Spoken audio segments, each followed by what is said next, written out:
Hello students, my name is Rohit Penuli and I am from ICT virtual classroom Dehradun. कैसे हैं आप सभी? मेरे ख्याल से बहुत अच्छे होंगे, फिट होंगे, फाइन होंगे। हम क्लास 9th साइंस कर रहे हैं, जिसमें कि आजकल हम बात कर रहे हैं अलग अलग चैप्टर से इंपॉर्टेंट क्वेश्चंस की। पिछले भाग में हमने बात की थी चैप्टर नंबर 10 ग्रेविटेशन, और उसके हमने क्वेश्चन समझे थे, है ना। आज हम नए चैप्टर्स के क्वेश्चंस लेके आएंगे और समझने की कोशिश करेंगे कि कैसे उन्हें किया जा सकता है। तो उसी को समझने के लिए चलते हैं बच्चों स्मार्ट बोर्ड की तरफ।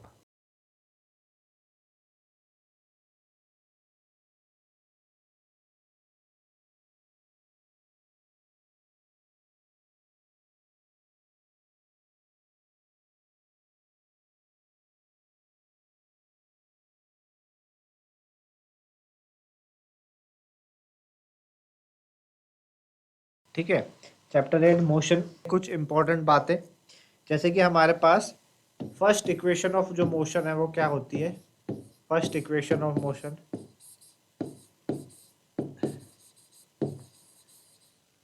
फर्स्ट इक्वेशन ऑफ मोशन होती है आपके पास v is equal to u plus a t, है ना। ये आपके पास क्या है? फर्स्ट इक्वेशन ऑफ मोशन है। सेकंड इक्वेशन ऑफ मोशन होती है, second equation of motion, second equation of motion आपकी कहलाती है s is equal to u T, s is equal to u t plus half a t square. ठीक है, ये क्या है आपके पास? Second equation of motion. Third equation of motion,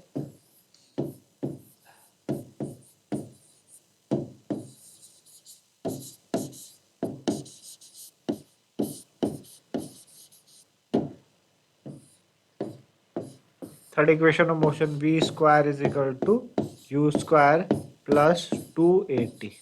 ठीक है, थर्ड इक्वेशन ऑफ मोशन आपकी ये कहलाती है v square is equal to u square plus 280। ठीक है ना। चलिए, तो यहाँ पे आप देखते हैं कि तीनों इक्वेशन ऑफ मोशन में आपने क्या क्या समझा। v u a और t, है ना। s भी आपने एक नई टर्म समझी, और इधर ये तो s v क्या होता है बच्चों? यहाँ पे final velocity, u initial velocity, a acceleration, और t आपका टाइम टेकन, और s हो गया आपके पास डिस्टेंस, है ना। डैश हो गया डिस्टेंस। उसके बाद आपको हमें पता है कि जो हमारे पास डिस्टेंस कवर्ड, कोई भी बॉडी कितना डिस्टेंस कवर करती है, डिस्टेंस कवर्ड, डिस्टेंस कवर्ड जो होता है वो होता है स्पीड इनटू टाइम। क्या होता है? Speed into time. ठीक है, distance covered speed into time. तो नॉन यूनिफॉर्म मोशन के लिए, for non uniform motion, non uniform motion क्या होता है कि जिसमें कि आपका अनइक्वल डिस्टेंस चले इक्वल इंटरवल टाइम में, उसे हम नॉन यूनिफॉर्म मोशन बोलते हैं।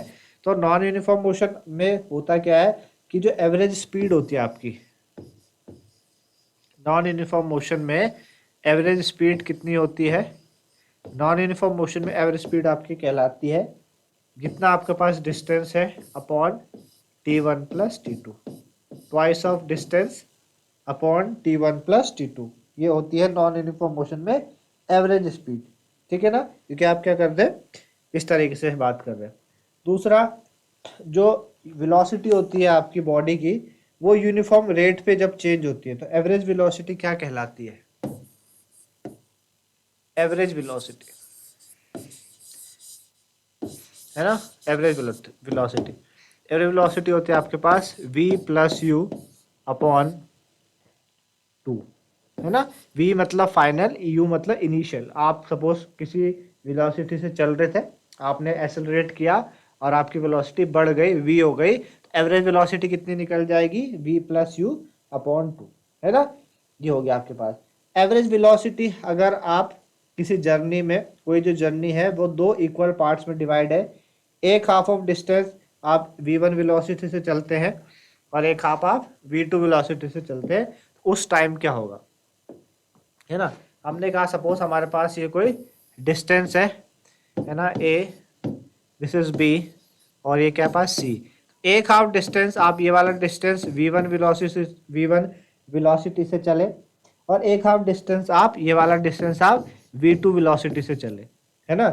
तो जो एवरेज वेलोसिटी होगी इस टाइम, जो एवरेज वेलोसिटी होगी इस टाइम वो कितनी हो जाएगी आपके पास 2v1 v2 upon v1 plus v2।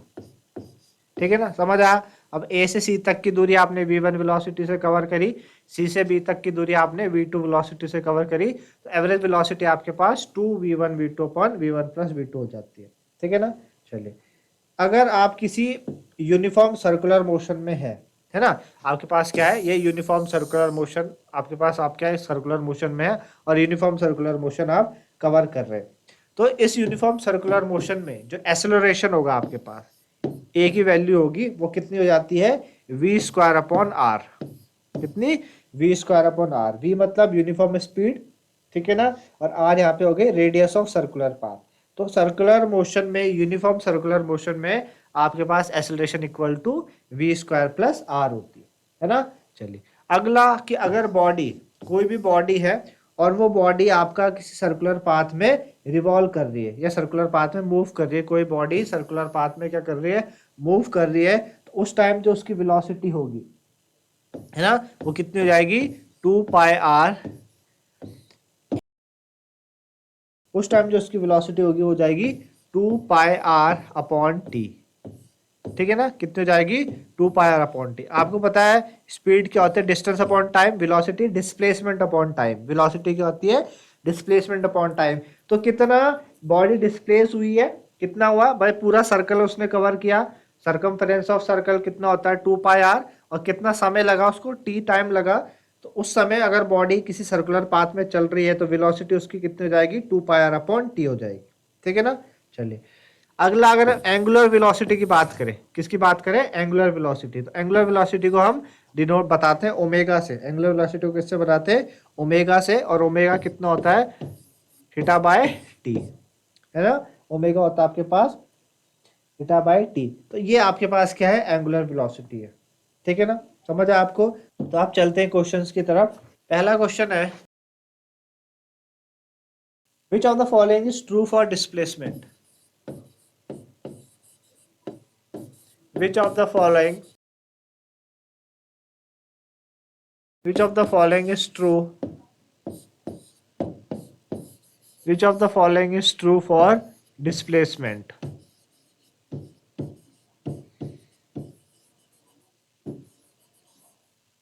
which of the following is true for displacement।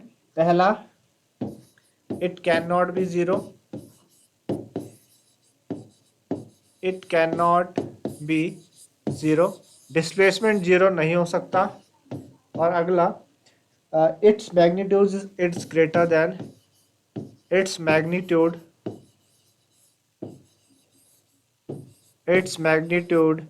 is greater its magnitude is greater than the distance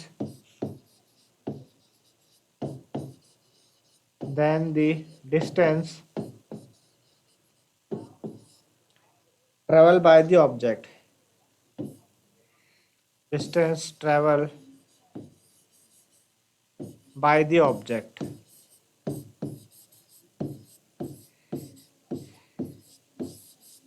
ठीक है, दो बातें आपको दी है, बोला इनमें से कौन सा ट्रू है आपके डिस्प्लेसमेंट के लिए, है ना। तो पहली बात है कि it can not be zero, displacement zero नहीं हो सकता, तो ये गलत बात है ना। डिस्प्लेसमेंट आपका जीरो होता है ना, अगर ऑब्जेक्ट वापस से अपनी इनिशियल पोजीशन से और इनिशियल पोजीशन पे आ जाए पूरा ट्रिप को कंप्लीट करके, तो हम बोलेंगे कि डिस्प्लेसमेंट जीरो है। सपोज कोई ऑब्जेक्ट यहाँ से चला और वापस यहाँ पे आ गया, है ना, तो ये इसकी क्या थी, इनिशियल पोजीशन थी ए, और वापस घूम के इस पे आ गया। तो डिस्प्लेसमेंट क्या होता है कि इनिशियल पोजीशन और फाइनल पोजीशन के बीच की जो दूरी होती है उसको हम डिस्प्लेसमेंट कहते हैं। डिस्टेंस कितना बॉडी ट्रेवल करी है वो डिस्टेंस कहलाता है। तो इनिशियल पोजीशन से वापस फाइनल पोजीशन पे आ गया, तो इसका मतलब आपके पास क्या है, इनिशियल पोजीशन से फाइनल पोजीशन पे आने पे आप हम क्या कहेंगे कि इसका डिस्प्लेसमेंट क्या है, जीरो हो गया, है ना।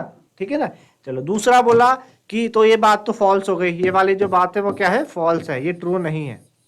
अगली बात बोला कि जो डिस्प्लेसमेंट का मैग्नीट्यूड है वो क्या होता है, ज्यादा होता है डिस्टेंस से, है ना। तो ये भी गलत है। डिस्प्लेसमेंट क्या होता है, डिस्प्लेसमेंट या तो इक्वल होगा या कम होगा डिस्टेंस ट्रेवल से, ठीक है ना। जो डिस्प्लेसमेंट होता है, डिस्प्लेसमेंट वो या तो क्या होगा, इक्वल होगा, या फिर आपका या तो इक्वल होगा डिस्टेंस के, या फिर डिस्प्लेसमेंट आपका क्या होगा, लेस होगा किससे, डिस्टेंस से, ज्यादा कभी नहीं हो सकता, ठीक है ना। तो दो बातें हैं, तो ये वाली बात भी आपकी क्या होगी, ये भी क्या हो गई, फॉल्स हो गई, ये भी क्या हो गई, फॉल्स हो गई। तो इस वजह से यहां पे क्या हो जाएगा, आपका डिस्टेंस हमेशा क्या होता है, डिस्प्लेसमेंट से ज्यादा होता है, डिस्प्लेसमेंट कभी नहीं होता। ओके, बात है आपको समझ में। चलिए आगे बात करते हैं, अगले क्वेश्चन की बात करते हैं। A trolley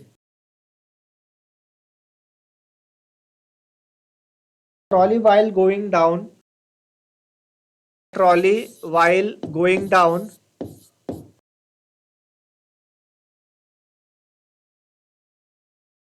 an inclined plane,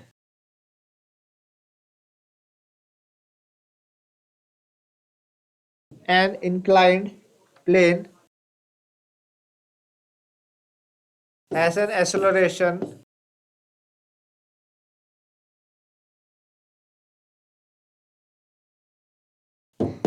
a trolley while going down an inclined plane has an acceleration of 2 centimeter second in second minus 2. What will be its velocity? What will be its velocity 3 seconds after the start? 3 seconds after the start. After the start.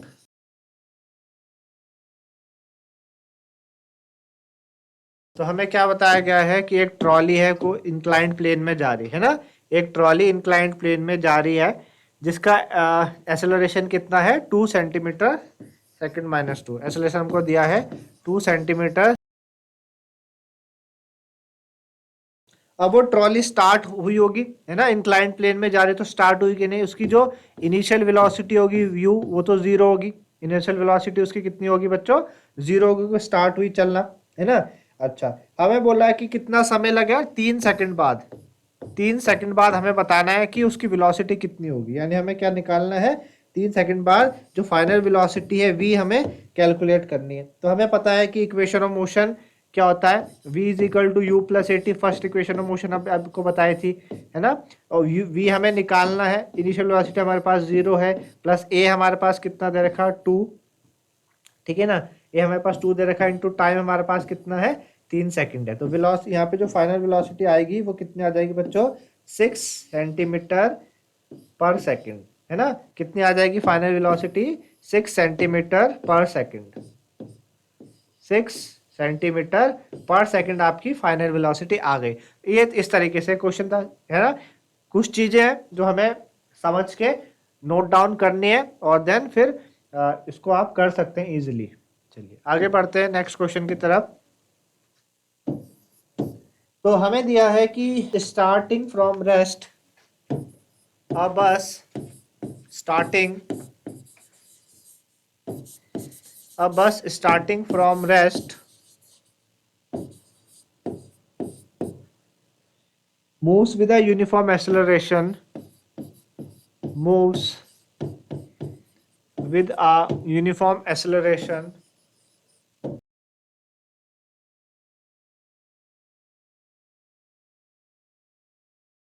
uniform acceleration of 0.1 meter per second square, 0.1 meter per second square, 0.1 meter per second square for 2 minutes, for 2 minutes, है ना। Find first speed required, speed required, ठीक है, और B आपका है distance travelled, distance travelled, है ना। दो बातें हमें बतानी है, कुछ जानकारी हमें दी है। जानकारी दी कि बस रेस्ट से स्टार्ट हुई, तो रेस्ट से स्टार्ट हुई देन इसकी इनिशियल वेलोसिटी u तो 0 हो जाएगी, किस एसेलेरेशन से कितने का चल रही हो, 0.1 मीटर पर सेकंड स्क्वायर एसेलेरेशन से चल रही है। टाइम कितना, 2 मिनट बाद उन्होंने बोला 2 मिनट तक चली वो, है ना, 2 मिनट तक चली, ठीक है ना। इसको हमें सेकंड में कन्वर्ट करना होगा, तो आप क्या करेंगे, एक सेकंड में 60 सेकंड होते हैं, सर एक मिनट में 60 सेकंड, तो 2 मिनट में 120 सेकंड आपके पास हो गए, है ना, 2 मिनट में 120 सेकंड हो गए। हमें सबसे पहले बताना है स्पीड रिक्वायर्ड, है ना, कि कितनी स्पीड उसको चाहिए होगी, कितनी स्पीड से वो चल रही होगी, यानी आपको कितनी स्पीड उसको लगेगी। तो हमें पता है फर्स्ट इक्वेशन ऑफ मोशन क्या होती है, v is equal to u plus a t होता है ना। v u आपके पास कितना दिया है, जो आपके पास कितना है, 0 है, प्लस ए 0.1 इंटू टाइम कितना लगा उसको, 120 सेकेंड, है ना। ऐसा आप पॉइंट हटाए, 0 लगेगा, 1 0 से 1 0 कैंसिल, कितना आ गया, 12 मीटर पर सेकेंड, है ना। 12 मीटर पर सेकेंड आपके पास क्या आ गई, आपके पास ये आ गई, ठीक है ना। 12 मीटर पर सेकेंड आपके पास जो स्पीड उसको चाहिए है चलने के लिए, यानी उसकी फाइनल वेलोसिटी उन्होंने पूछी, वो आपने निकाल दी। दूसरी बात उन्होंने पूछा डिस्टेंस ट्रेवल की, कितनी दूरी उसको चली होगी, कितना दूर उसने चला होगा, डिस्टेंस हमें बताना है ना। चलिए, तो हमें पता है कि क्या रिलेशन है हमारे पास डिस्टेंस निकालने का, v square is equal to u square plus 2as, हमारे पास एक रिलेशन ये भी है ना। और हमें क्या निकालना है, s निकालना है, ठीक है ना।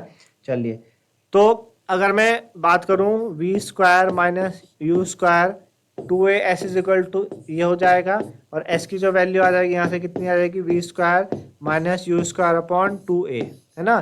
v हमने अभी निकाला कितना, 12 मीटर पर सेकंड हमने v निकाला, तो 12 का स्क्वायर माइनस u आपका 0 है अपॉन 2 इंटू ए कितना आपके पास 0.1, है ना। तो 12 का स्क्वायर करेंगे 144 अपॉन 2 इंटू आपका 0.1, पॉइंट से बटाए ऊपर 10 लग जाएगा, 2 7 जा 14, 2 2 जा 4, है ना।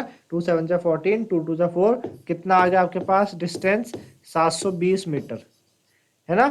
डिस्टेंस ट्रेवल, कितना डिस्टेंस चला उसने, 720 मीटर चला, ठीक है ना। तो स्पीड कितनी लगी बस को, 12 मीटर पर सेकंड लगी, और कितना दूरी उसने ट्रेवल करी 12 मीटर पर सेकंड के से 720 मीटर वो चल पाए। इस तरीके से क्वेश्चन था, समझ आया आपको।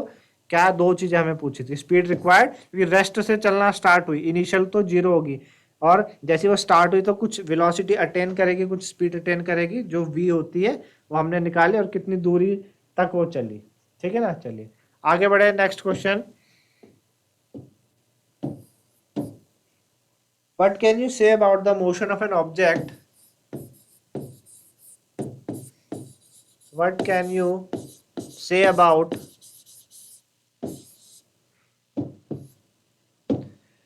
what can you say about the motion of object, what can you say about the motion of an object, motion of an object,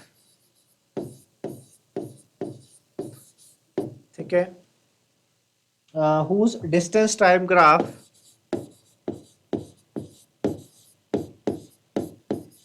whose distance time graph, distance time graph is a straight line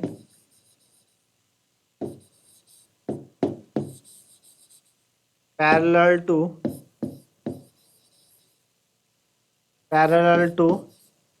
x axis, parallel to x axis, है ना। उन्होंने हमें क्या दिया है,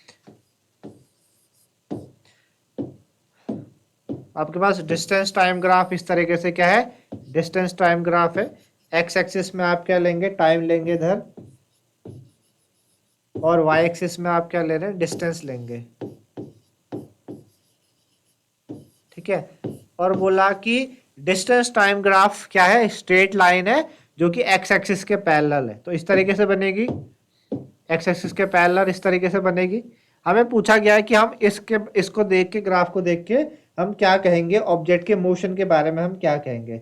इसको देख के हम एक ही बात कह सकते हैं कि जो ऑब्जेक्ट है वो आपका रेस्ट में है, ऑब्जेक्ट इज एट रेस्ट, है ना। स्ट्रेट लाइन आप चल रहे हैं, क्योंकि देखिए डिस्टेंस जब आप जाएंगे ऊपर की तरफ चलते हैं और टाइम इस तरफ है, उनके बीच आप क्या कर रहे हैं, एक्स एक्सिस के पैरेलल इस तरीके से है, ग्राफ आपको दिखा रहा है। तो ये क्या शो करता है कि आप कोई डिस्टेंस ट्रेवल ही नहीं कर रहे हैं, आप क्या है, रेस्ट में है। समय के साथ मतलब समय आगे बढ़ रहा है, जब एस टाइम पासेस आप क्या है, रेस्ट में, बॉडी रेस्ट में है, बॉडी कोई डिस्टेंस ट्रेवल ही नहीं कर रही है। तो हम कहेंगे कि इसका जो मोशन है वो क्या है, रेस्ट में है। A motorboat, a motorboat starting from rest, starting from rest, a motorboat starting from rest on a lake, starting from rest on a lake, accelerate, accelerate in a straight line, in a straight line,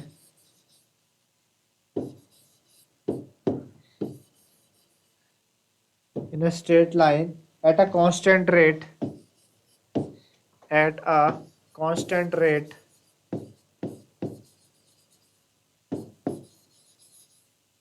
at a constant rate of 3 meter per second square, of 3 meter per second square. How far does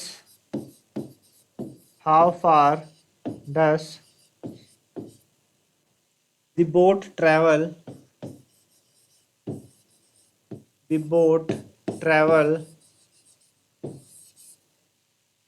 during this time, during this time?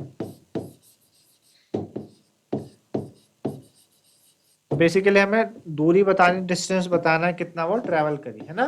क्या कह रहा है कि motor boat आपका rest से start हुई, अब rest से स्टार्ट हुई यानी इसकी इनिशियल वेलोसिटी 0 थी, और स्टार्ट होते ही वो एक्सेलरेट करना स्टार्ट करा, एक स्ट्रेट लाइन में चलना लगी वो कांस्टेंट रेट ऑफ 3 मीटर पर सेकंड स्क्वायर से, यानी एक्सेलरेशन हमें कितना दे रखा है, 3 मीटर पर सेकंड स्क्वायर हमें एक्सेलरेशन दे रखा है, 3 मीटर पर सेकंड स्क्वायर हमें दे रखा है। वो बोल रहा है how far does the boat travel during this time, इस टाइम पे बोट कितना जो डिस्टेंस है ट्रेवल कर सकती है ना, कितना डिस्टेंस ट्रेवल कर सकती है। हमें बोला था कि how far at a constant rate of 3 metre per second for 8 second. हाँ, यहाँ पे एक चीज छुट्टी है, फॉर 8 सेकेंड, 8 सेकेंड तक वो तीन के एक्सेलरेशन से कांस्टेंट चल रही थी, है ना।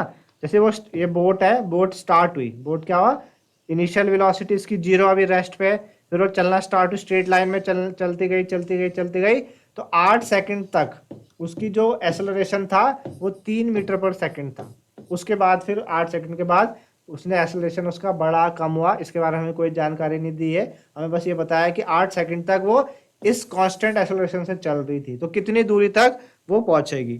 तो हमें टाइम कितना दिया है, 8 सेकेंड हमें दिया है ना। तो हमें पता है इक्वेशन ऑफ मोशन क्या होती है, s is equal to u t plus half a t square, है ना।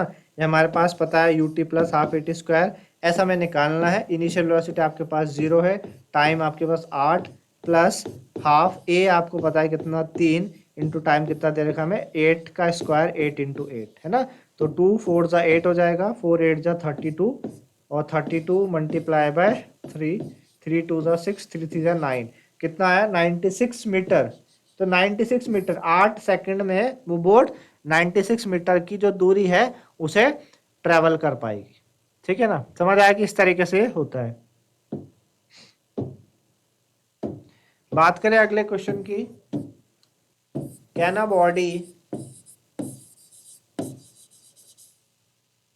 Body have constant speed,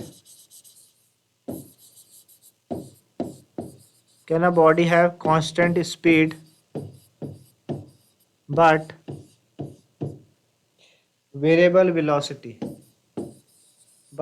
variable velocity, क्या किसी बॉडी की कांस्टेंट स्पीड हो सकती है और वेरिएबल वेलोसिटी, वेरिएबल यानी जो चेंज हो रही है लेकिन कांस्टेंट वेलोसिटी हो, है ना। तो हाँ बिल्कुल हो सकती है अगर बॉडी यूनिफॉर्म सर्कुलर मोशन में चल रही हो, है ना। ये यूनिफॉर्म सर्कुलर मोशन है ना। ये कोई बॉडी है वो यहाँ से मूव करना स्टार्ट हुई सर्कुलर मोशन में, और यूनिफॉर्म सर्कुलर मोशन है। यूनिफॉर्म सर्कुलर मोशन यानी आपका इक्वल डिस्टेंस ट्रेवल करे इक्वल इंटरवल ऑफ टाइम में, यानी उसका जो मोशन है सर्कुलर मोशन है और कैसा यूनिफॉर्म है। तो यहाँ पे उसकी स्पीड तो कांस्टेंट है लेकिन उसकी वेलोसिटी वेरिएबल है। अब वेलोसिटी वेरिएबल कैसे कि सपोज बॉडी यहाँ से स्टार्ट हुई, इस पॉइंट से क्या हुई, बॉडी चलना स्टार्ट हुई, है ना। यहाँ से चलना स्टार्ट हुई, तो चलना स्टार्ट हुई, अब क्या करेगी बॉडी, इस तरफ आएगी ऐसे, है ना। एक्चुअल में बॉडी ने चलना था इस तरफ को, है ना, ऐसे जाना था, लेकिन उसने अपनी डायरेक्शन चेंज करी, इस तरफ आई। फिर बॉडी ने ऐसे जाना था लेकिन डायरेक्शन चेंज करी, फिर यूं जाना था, फिर डायरेक्शन चेंज करी सर्कुलर, क्योंकि उसे सर्कुलर मोशन में रहना है। फिर बॉडी ने जाना था इस तरफ लेकिन डायरेक्शन चेंज करी, सर्कुलर मोशन में जाना है, ठीक है ना। तो आपको पता है कि जो वेलोसिटी है वो आपकी क्या होती है, वेक्टर क्वांटिटी होती है, जिसका मैग्नीट्यूड भी होती है और डायरेक्शन भी होता है। तो यहाँ पे डायरेक्शन में चेंज आ रहा है ना, मैग्नीट्यूड वेलोसिटी के मैग्नीट्यूड में तो कोई चेंज नहीं है लेकिन उसके डायरेक्शन में चेंज है, तो इसलिए हम बोलेंगे कि हाँ वेरिएबल वेलोसिटी है, लेकिन स्पीड उसकी कांस्टेंट है। जिस स्पीड से चल रही है उसी स्पीड से उसने पूरा सर्कुलर मोशन कवर किया। तो हम कह सकते हैं कि yes a body have constant speed but variable velocity when it take a uniform circular motion. वो जब ले रही हो तो इस तरीके से होता है क्योंकि हर पॉइंट पे उसका डायरेक्शन चेंज हो रहा है ना, तो इस वजह से। अगले क्वेश्चन की बात करें, when is the acceleration taken as negative, when is acceleration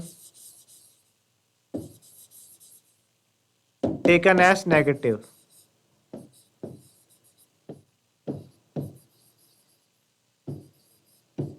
when is acceleration taken as negative? acceleration को आप नेगेटिव कब लेंगे, तो acceleration को आप नेगेटिव तब ले सकते हैं जब आप वेलोसिटी की डायरेक्शन के अपोजिट चल रहे हो, है ना। वेलोसिटी की डायरेक्शन के आप अपोजिट हो तो तब आप acceleration को नेगेटिव लोगे, ठीक है ना।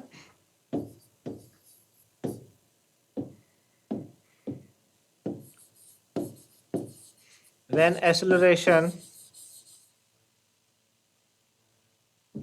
is in direction opposite to that of velocity, ठीक है।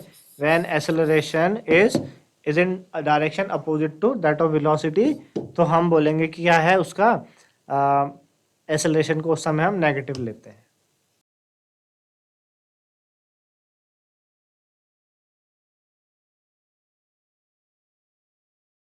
a particle is moving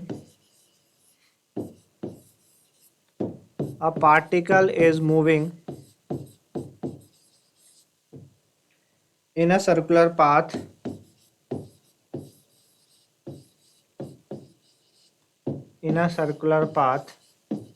of radius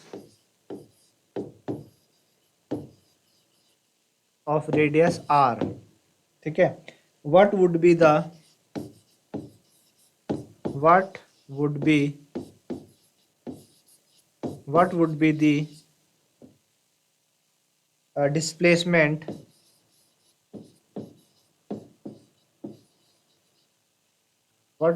displacement after half a circle,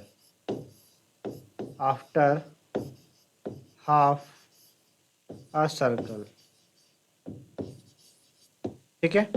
क्या बोल रहा है कि एक जो पार्टिकल है वो सर्कुलर पाथ में रिवॉल्व कर रहा है ना। पार्टिकल क्या कर रहा है, ये पार्टिकल स्टार्ट हुआ और ये सर्कुलर पाथ में रिवॉल्व करना स्टार्ट हुआ। ये बोला मैं particle is moving in a circular path जिसकी रेडियस आपको दे रखी आ रही है, सपोज सेंटर है, ये आपकी आर रेडियस होगी, ओ पॉइंट सेंटर हो गया आर, उसकी रेडियस होगी। What would be the displacement after half a circle, है ना। तो वो ये पॉइंट है और ये भी आपकी रेडियस हो गई, ये आपके हमने बोला बी पॉइंट है और आपका ये ए पॉइंट है। तो जब वो आधा सर्कल कवर कर लेगा, what would be the displacement after half a circle, है ना। हाफ सर्कल कवर करने पे क्या डिस्प्लेसमेंट हुआ उसका हमें बताना है। तो सपोज कोई भी ऑब्जेक्ट ए से चलना स्टार्ट हुआ और वो चलता चलता चलता आपका बी पॉइंट पे पहुंचा, हाफ सर्कल उसने कवर कर लिया, हाफ सर्कल कवर कर लिया। अब आपको पता है कि डिस्प्लेसमेंट होता क्या है।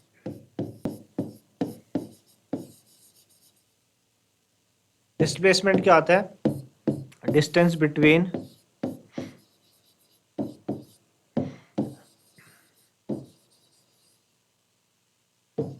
Final position and initial position.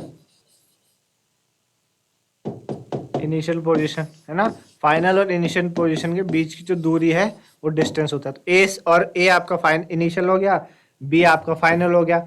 और डिस्प्लेसमेंट को हम शॉर्टेस्ट डिस्टेंस भी बोलते हैं। इनिशियल और फाइनल के बीच का जो शॉर्टेस्ट डिस्टेंस है, तो ए और बी के बीच का, एक तो आप ये हो गया इस तरीके से ये वाला पार्ट, एक तो आप ऐसे चले यूं, और एक शॉर्टेस्ट डिस्टेंस ये है। तो आप शॉर्टेस्ट डिस्टेंस देखेंगे r प्लस आर कितना हो गया 2r। तो हमें यही पूछा है कि कितना डिस्प्लेसमेंट वो चलेगा, कितनी हाफ सर्कल को कवर करने पे कितना डिस्प्लेस्ड हुई बॉडी, तो कितना हुई 2r डिस्प्लेस्ड हुई, है ना, इस तरीके से। नेक्स्ट है how will the equation of motion, how will the equation of motion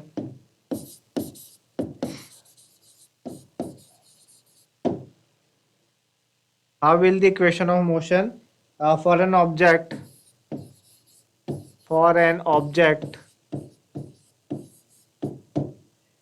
moving with uniform velocity, moving with uniform velocity, moving with uniform velocity change। ठीक है, कैसे इक्वेशन ऑफ मोशन किसी ऑब्जेक्ट, कोई भी ऑब्जेक्ट है जो uniform velocity से चल रहा हो, हम उसकी इक्वेशन मोशन को क्या कर सकते हैं, चेंज कर सकते हैं। तो हमें पता है कि जब कोई भी बॉडी यूनिफॉर्म वेलोसिटी से चल रही हो, है ना, कोई वेलोसिटी में कोई चेंज ही ना हो, यूनिफॉर्म वेलोसिटी से चल रही हो, तो एक्सेलरेशन उस समय कितना हो जाएगा, 0 हो जाएगा। क्योंकि एक्सेलरेशन है ही क्या, एक्सेलरेशन होता है क्या, आपके पास rate of change of velocity. अब वेलोसिटी आपकी चेंज नहीं हो रही है, यूनिफॉर्म वेलोसिटी से चल रही है, एक्सेलरेशन तो आपका 0 हो जाएगा। यूनिफॉर्म वेलोसिटी के लिए एक्सेलरेशन कितना हो जाएगा, 0 हो जाएगा, है ना। एक्सेलरेशन कितना हो जाएगा, 0। इक्वेशन ऑफ मोशन कितनी हो जाएगी, u प्लस ए टी आपके पास फर्स्ट इक्वेशन ऑफ मोशन है ना। तो u और a की जगह आप 0 पुट कर दीजिए, तो v क्या आ गया, u के बराबर आ गया, है ना, v आपका u के बराबर आ गया। इस तरीके से आपने पहली इक्वेशन ऑफ मोशन को चेंज किया। दूसरी इक्वेशन ऑफ मोशन को आप कैसे चेंज कर सकते हो, आपको पता है s इज इक्वल टू क्या होता है, ut plus half a t square होता है ना। तो फिर आपका एक्सेलरेशन क्या है, 0 है, तो ये पूरी क्वांटिटी 0 हो जाएगी, 0 मल्टीप्लाई बाय समथिंग 0, है ना। तो क्या बच जाएगा, s is equal to ut आ जाएगा पास। देखो आपने चेंज करी second equation of motion. Third equation of motion v square is equal to u square plus 2as होता है। एक्सेलरेशन की वैल्यू कितनी है, 0 है, 0 पुट कर दीजिए यहाँ पे, 2 इंटू 0 समथिंग मल्टीप्लाई बाय 0 0, तो कितना आ जाएगा, v square is equal to आपका u स्क्वायर आ जाएगा। और आप ऐसे भी लिख सकते हो v square minus u square is equal to 0, है ना। इस तरीके से इक्वेशन ऑफ मोशन चेंज हो सकती है फॉर यूनिफॉर्म वेलोसिटी के लिए। तो इस तरीके से बच्चों आपने चैप्टर 8 मोशंस के क्वेश्चन हमने करे, है ना, कुछ इंपॉर्टेंट पॉइंट्स भी हमने देखे। तो मेरे ख्याल से आप लोगों को ऐसे समझ में आएगा आज का। तो आज इतना ही था, धन्यवाद, हैव अ नाइस।